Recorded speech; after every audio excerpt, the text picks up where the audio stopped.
Perkenalkan, nama saya Sasa Bella, IPM 006, Fakultas Ekonomi Bisnis Universitas Bung Hatta.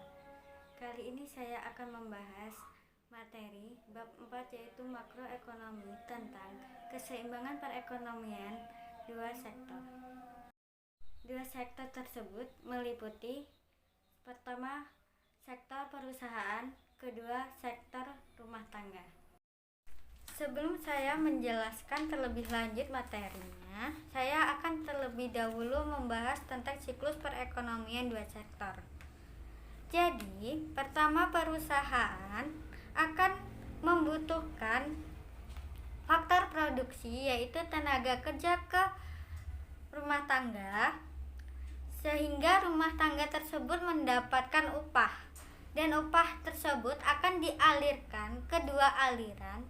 Pertama, ke perusahaan. Untuk apa? Untuk memenuhi kebutuhan konsumsi dari sektor rumah tangga tersebut.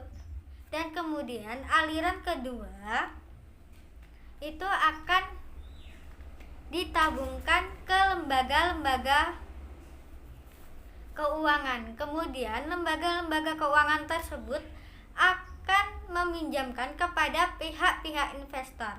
Setelah itu, pihak investor pun akan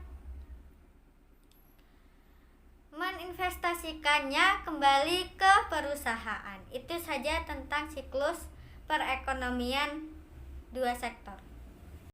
Hubungan konsumsi dan tabungan.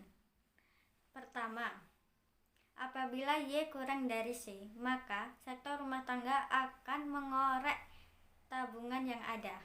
Yang kedua, apabila pendapatan naik, maka pengeluaran pun akan naik.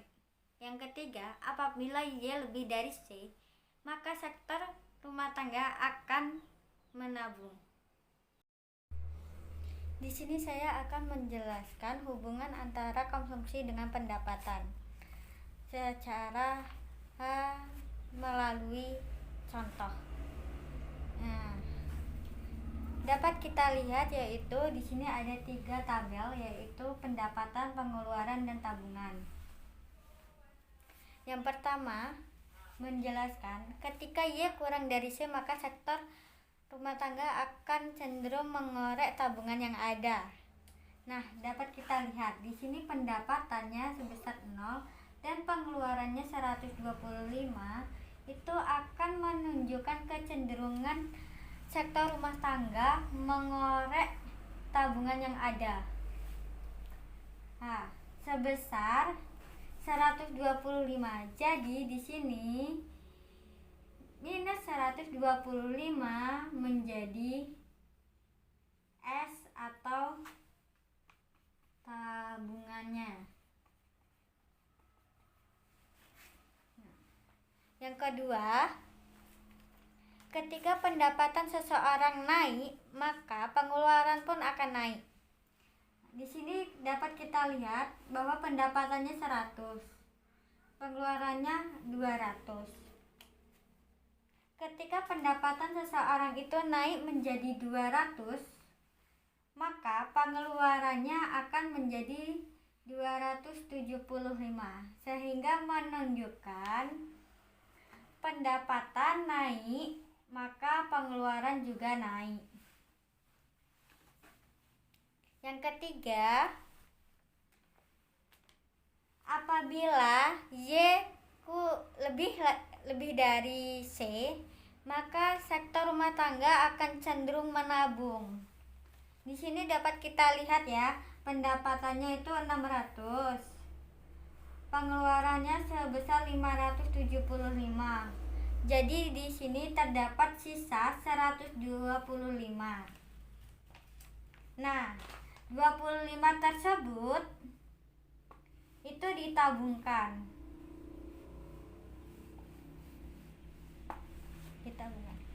Itu saja penjelasan tentang hubungan konsumsi dengan pendapatan.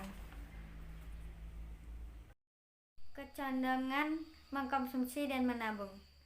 Kecenderungan mengkonsumsi itu sendiri ialah suatu gambaran sikap konsumen yang menunjukkan sejauh mana rumah tangga berbelanja apabila mendapatkan pendapatan. Hal ini dibedakan menjadi dua pengertian, yaitu MPC dan APC. Sedangkan kecondongan menabung adalah suatu gambaran sikap konsumen yang menunjukkan sejauh mana rumah tangga akan menabung apabila mendapatkan pendapatan. Konsep ini dibedakan menjadi dua, yaitu MPS dan APS.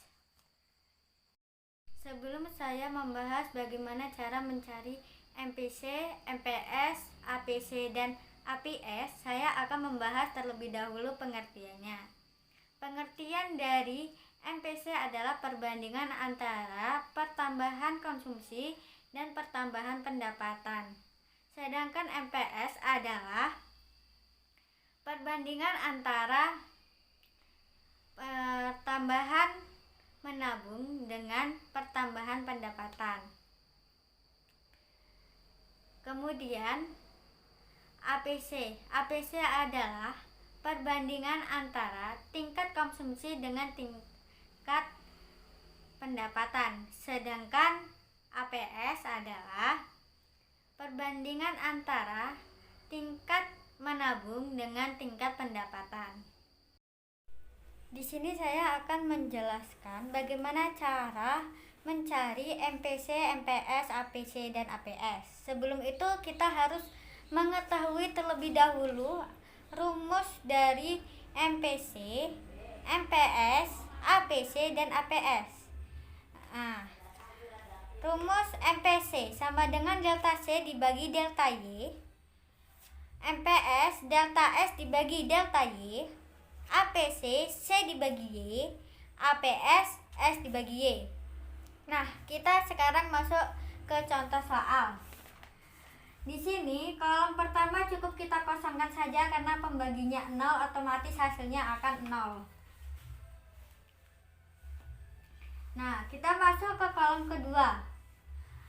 Apabila pertambahan dari 125 ke 200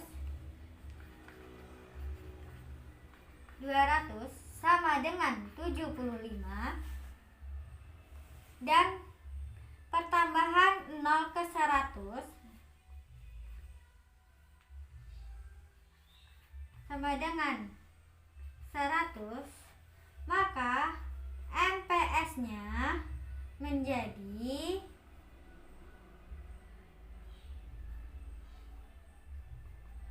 75 dibagi 100 sama dengan 0,75. Begitu pula juga mencari MPS, yaitu pertambahan antara min 125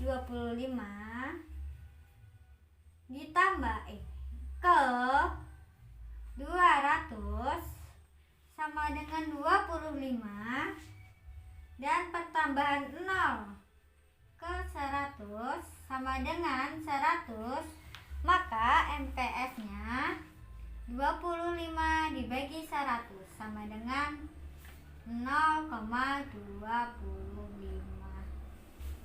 Nah, untuk mencari APC langsung saja, yaitu C per Y, jadi C-nya kita ketahui berapa? C-nya itu 200 ya, dibagi 100 sama dengan 2. Dan sedangkan untuk mencari APS sama dengan S per Y, S-nya berapa?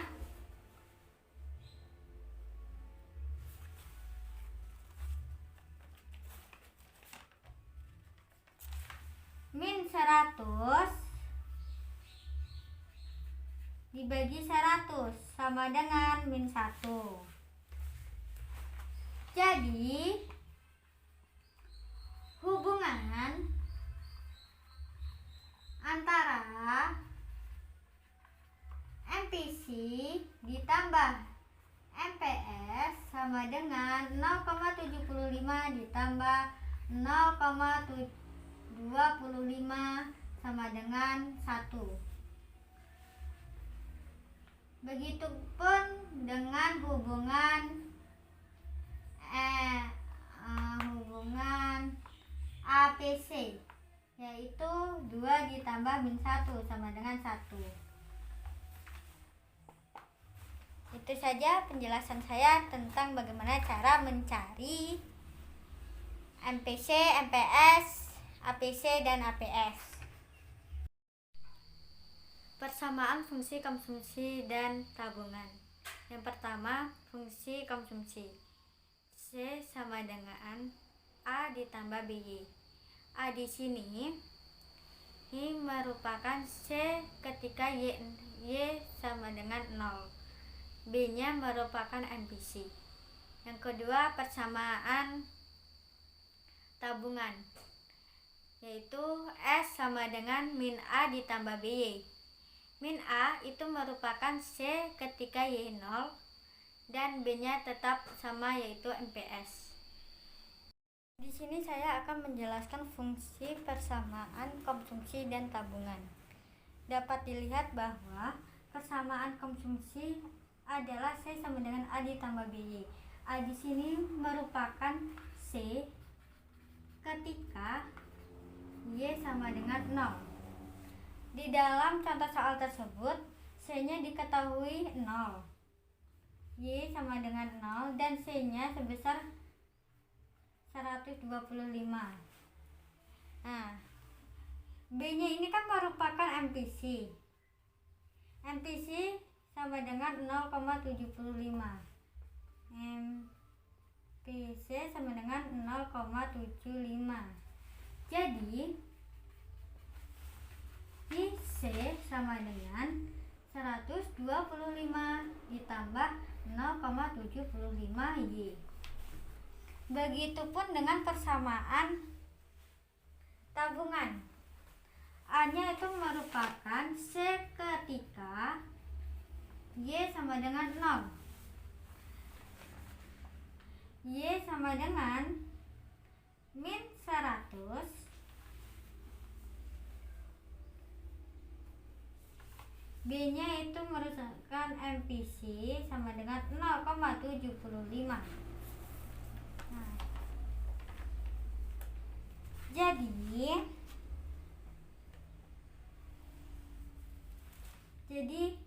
A sama dengan min 100 buka kurung 1 dikurang 0,75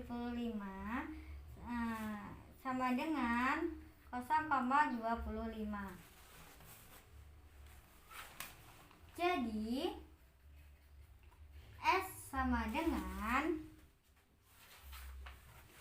min 100 ditambah 0,25 Y.